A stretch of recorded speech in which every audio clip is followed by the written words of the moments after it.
There is no way to tell the story of a great violence. To tell this story, the narrator became a child beauty queen. She enrolled in evening elocution courses.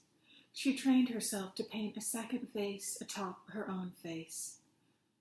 Masks are subtext read aloud, the private wish made public. She performed the talent of the baton twirler, the musician, the tap dancer, the actress, and this proved that the truest talent is mine. You know, it was the parrot, not the child, who first suggested the difference between the human and the animal is ability to self-reflect, to see oneself in a mirror and say, that is myself. Our narrator developed late. She will tell you this story soon, after she explains how she learned the language of the pageant. At the age of 19, she learned to answer the questions of adults. Of course, she was already an adult, but she had not yet been asked any questions. She had not yet become interested in anything enough to ask a question. She learned that a story is only the shape of a story. If anything about the story could act as a mirror, there was little left for her to do. That is, I suppose, what allows this to be a story about the dead. Our narrator is now tapping. She is about to tell it.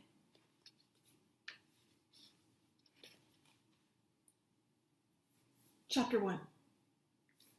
When I try to remember the late 90s, I mostly remember climbing into a tanning bed with a rabbit's head sticker pressed to my hip.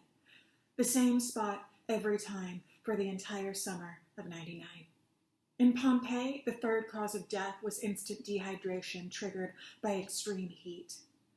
I learned this in school, but never thought of it as I pulled the plastic goggles over my head and lowered the lid. It felt wonderful. It was an actual bed of light. The goggles had tiny pinpricks in the middle, covered with black lenses to protect the thinner skin of the eyelid. I felt a chill of success whenever I surveyed the augmented pigment of my skin. Once, only laborers spend enough time in the sun to tan. If you perform a slight dissection on the word parasol, you get para, to shield, and sol, sun. The events I'm telling you about take place after I graduated from a high school that sat in the middle of the country. Now I am seriously committed to the German, but as a student I took 1 year of each Romance language. Je m'appelle Jessica. Mi nombre es Jessica. Mi chiamo Jessica. I can recognize a root, determine what lexical waters a word has been washed in. Now, my Nama ist Jessica. I am so much closer to the present. Protection, of course, has always been the prerogative of the rich. Gloves, wide-brimmed hats, mineral creams, smart glass umbrellas, and veils protect the skin from signs of use. Tans now exist because a French fashion designer spent too long on a yacht in the Mediterranean. She went sailing and it showed. But all she had to do was say she meant to do it. She was born in an orphanage, an inverted basic economy with a dress that suggested less was actually more. At one point, she was a Nazi intelligence officer. She knew how essential intent is when it comes to assigning culpability. So the tan became fashionable. Another economic subversion, what was once a sign for poverty becomes a sign for wealth. Probably because I love deception, it impresses me when a person who traffics in images is adept at rhetoric. The designer's name was a diminutive of a diminutive, an abbreviation of the French coquette. My own name means rich. God beholds. I have always felt more the beholder than the beholden, which is why it is very hard to believe in God at all. If this is a story about anything, it is about being somewhere in between. The importance of the aurea mediocritas, the opulent wedding ring twisted inward in public, the right balance of visibility and existence. I spent all my time in that sunbed because I didn't have a job. When I finally got one, my skin had the glow of a ham under a heat lamp, the soccer core of a country club Father's Day brunch. My own father didn't eat ham, didn't belong to a country club, and did not worship the sun. Before my disappearance, he was a professor of boredom, and in fact, the founder and chair of the Boredom Studies department at the Midwestern University I dropped out of. My taking time out from the world to meditate on my dermis was rare, hard for him to understand. I believe it made me the primary subject in one of my father's case studies on boredom, maybe even the inspiration for it. There was something almost spiritual to his theories. He taught a course on Chaucer entitled The Devil's Workshop, in which students considered Proverbs 16:27, the professed origin of St. Jerome's declaration, Voc et aliquid aperis ut semper te diabolus invent oculo patum. Anyway, the final exam for the Devil's Workshop involved a staring contest. Grades were not curved. Dr. Klink, that's my father's name, and I have not talked for a long time. I'd like to ask him if he ever thought inversely that boredom could be harnessed, held in the same way that a poltergeist harnesses the body of its host. If this were possible, then it follows that intentional, controlled idleness could become a means by which the devil could be tricked into doing one's bidding. I doubt this idea occurred to him. His students occasionally went insane during the final exam. The insanity was temporary. That seemed to me more Dr. Klink's treatise on boredom, its impermanence. His doctoral dissertation concerned juridical ethics and the sentencing of crimes passionnels. A crime of passion is simply defense by excuse. Dr. Klink explained to me that this is a sort of perversion of mens rea that depends on proving the defendant holds no malicious aforethought. Literally, your mind isn't guilty. Your very mind. In essence, a crime of passion is an act of violence that wasn't planned on. It's best if you don't have the rope or the knife, etc., on your person when you walk into the room. It's best if you call the police yourself and remain at the scene. Dr. Klink's research centered on the manner in which a jury of one's peers accepts or does not accept an excuse. Determination of guilt or innocence is just like the jury's opinion. My father would, at this point, explain that there are a variety of tests used to determine culpability. My favorite is the irresistible impulse test, also known as the policeman at the elbow test.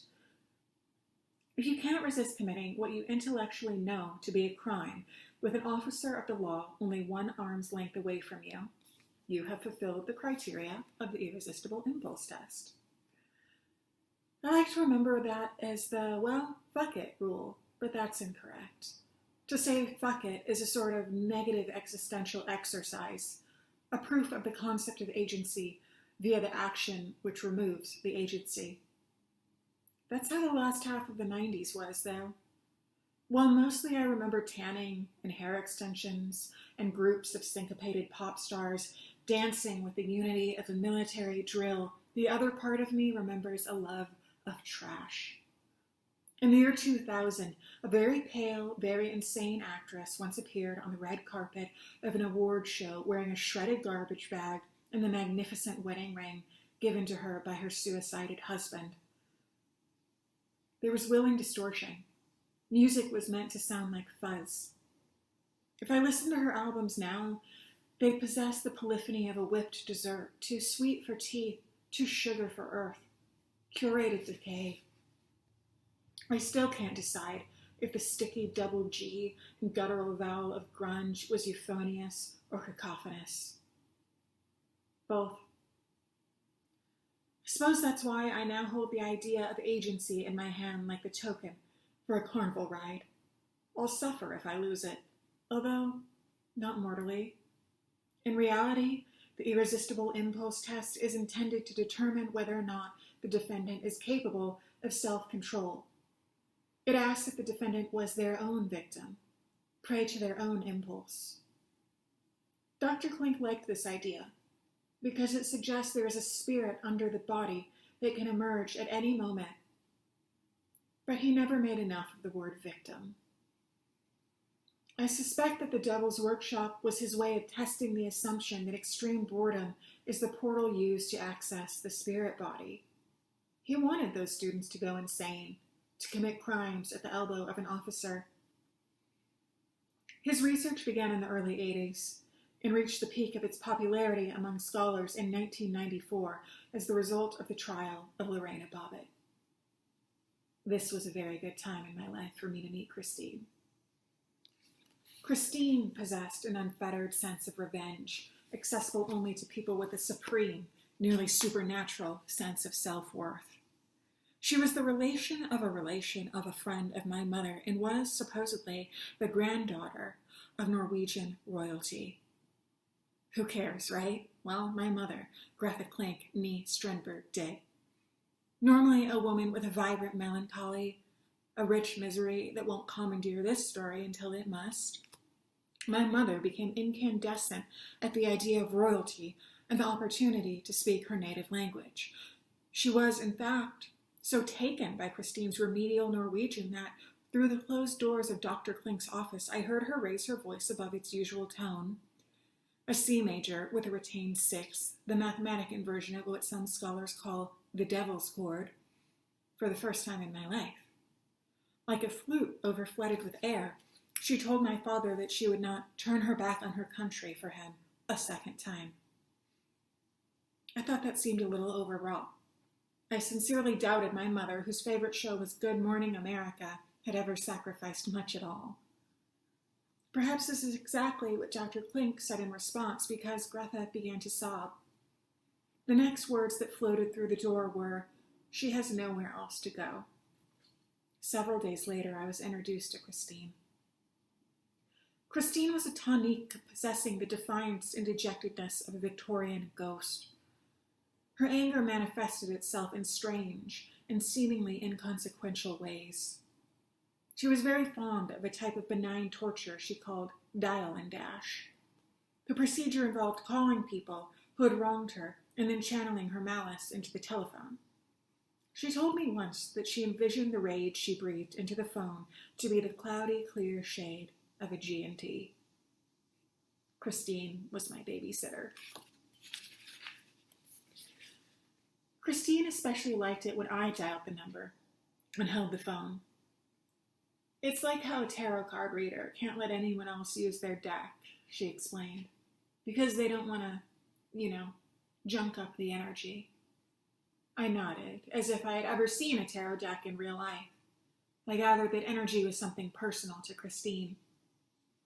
"You don't want the phone to lose any of its power," she added heavily. She wore her lipstick liner slightly outside the ridge of her natural lip. I regarded the phone. It was a gray and black plastic box that spent most of the day unmoored, separated from its charging station, quite actually energyless. My memory of Christine's face as she tilted her head and listened to it ring is too private. I was transfixed by the revolution of her features as she waited. All I will tell you is that often I knew her target had answered by the dull metallic scrape of the Freshka can crushed in Christine's grip. You may be wondering why I had a babysitter at the age of 13. I have two theories. My parents didn't know the true timbre of my voice. I always spoke an octave higher and a decibel softer when I was with them. Did you know that the exceptionally traumatized often retain their childhood voice, frozen at the moment of trauma? Let's step away from that, though. I'll tell you what I know about freezing at the start of the next chapter. Anyway, my first theory as to why I was still being minded like a child at the age of 13 has nothing to do with me. My mother often offered Christine extra money to perform unnecessary tasks. She would ask her to vacuum the basement carpet, which still bore the tracks of the last grooming. She paid her overtime to sit around and talk about Norway, a place I learned Christine had never actually even been, in her terrible Norwegian. "Ja, verdsorgen veldig fint," Christine replied, no matter the question posed. Possibly my father was studying the reaction she had to feeling useless. It was a waste of time, though, because Christine mostly did not live in her corporeal body. She regarded it as the basic technology needed to implement her will in the world. I doubt she even knew she was vacuuming. It became clear that my mother felt more than a certain noblesse oblige towards her thrice-removed countrywoman. She actually truly liked Christine. Over the years, I would hear them on the phone occasionally, when my father was out of town and Greta felt especially low. Also, I think she wanted to offer the girl some money, because she seemed like she needed it. For instance, even though my parents always left us a frozen pizza, Christine ate the jelly and honey out of all of our jars. One January, she ate my leftover Halloween candy and puffed the jack-o'-lantern face of the orange bag back up as if it were grinning and full. She was quite thin, tall, and heavy-boned, and for reasons at the time incomprehensible to me, she had my mother's full devotion.